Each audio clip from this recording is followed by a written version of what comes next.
హనుమాన్ జన్మం ఎలా జరిగిందో తెలుసా?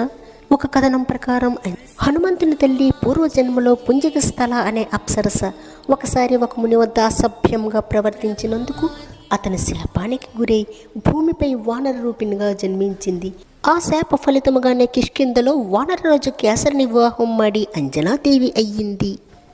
అంజనాదేవి పుత్రుల కోసం వాయుదేవుని గురించి తపస్సు చేసింది. ఓం వాయుదేవాయ నమః. ఆమె తపస్సుకు మెచ్చిన వాయుదేవుడు అదే సమయంలో అయోధ్యలో దశరథుడు పుత్రకామేష్టి యాగం చేయడం, అందులోంచి వచ్చిన పాయసాన్నాన్ని ఒక గరుడు పక్షి తీసుకుని ఆమె ఒడిలో విడిచేటట్లు చేశాడు. దాన్ని స్వీకరించిన అంజనాదేవికి హనుమంతుడు జన్మించాడని ఒక కథనం.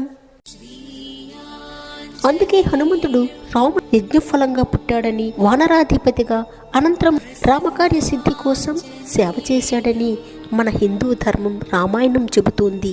ఈ వీడియో మీకు నచ్చినట్లయితే జై హనుమాన్ అని కామెంట్ పెట్టండి.